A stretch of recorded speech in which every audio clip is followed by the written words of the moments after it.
बहुत पुरानी बात है। एक गांव में शेखर नाम का एक व्यक्ति रहता था। वह बड़ा मेहनती था, किंतु गांव में कोई रोजगार नहीं था। उसने सोचा कि मैं शहर चला जाता हूं, वहां मुझे मेरी योग्यता अनुसार मेहनत के पैसे मिल जाएंगे। ये सोचकर शेखर एक दिन अपने गांव से शहर की ओर चल दिया।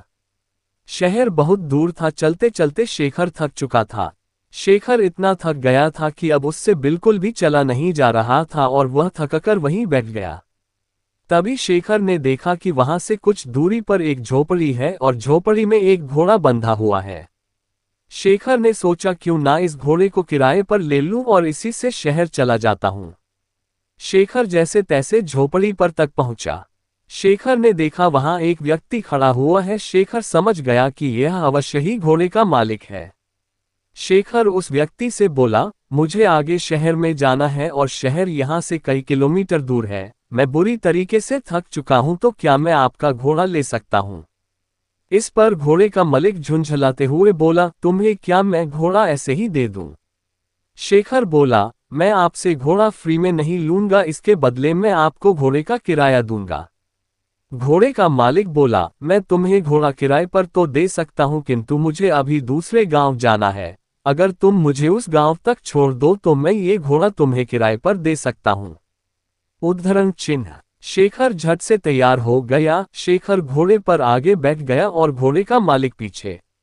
गर्मी के दिन थे, बहुत तेज धूप थी। दोनों चलते चलते थक गए और पसीने से तरबतर हो गए।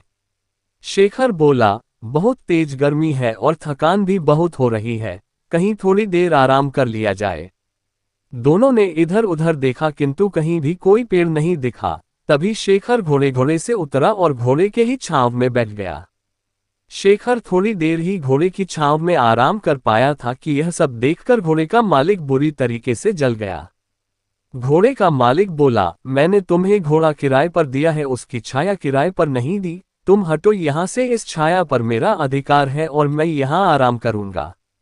ये सुनकर शेखर बोला, महानुभाव, आप ये कैसी बात कर रहे हैं? मैंने अगर घोड़ा किराए पर लिया है तो उसकी छाया पर भी मेरा ही अधिकार है। अगर आप चाहें तो आप भी इस छाया में मेरे साथ बैठकर आराम कर सकते हैं। लेकिन घोड़े का मालिक बड़ा जिद्दी था। वह बोला, नहीं नहीं, इस छाया पर सिर्फ और सिर्फ मेरा अधिकार है और मैं ही इसकी छांव में बैठूंगा। तुम हटो यहाँ से। इतनी छोटी सी बात पर दोनों में जोर जोर से बहस होने लगी और बात तू मैं से हाथापाई पर आ गई।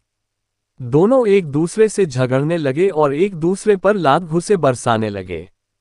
सुनसान जंगल में उनके बीच बचाव करने वाला भी कोई नहीं था। दोनों की लड़ाई देखकर घोड़ा भड़क गया और वहां से भाग गया। थोड़ी देर बाद जब घोड़े के मालिक ने घोड़े को देखा तो वह कहीं दिखलाई नहीं दिया।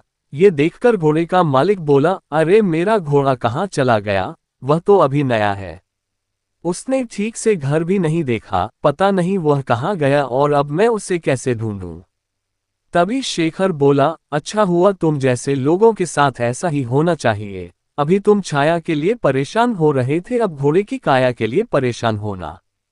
घोड़े के मालिक को अपनी गलती का एहसास हुआ और अपना माथा पीटकर हाय तौबा करते हुए बैठ गया और बोला, मेरे थोड़े से लालच से मेरा कितना बड़ा नुकसान हो गया, मुझे अपनी करनी का फल मिल गया। घोड़े की छाया के लोभ के कारण घोड़े की काया से भी हाथ धो बैठा। शिक्षा। इस कहानी से हमें शिक्षा मिलती है कि लालच बुरी बला है और कभी कभी छोटे से लोभ के कारण बड़ा नुकसान उठाना पड़ सकता है।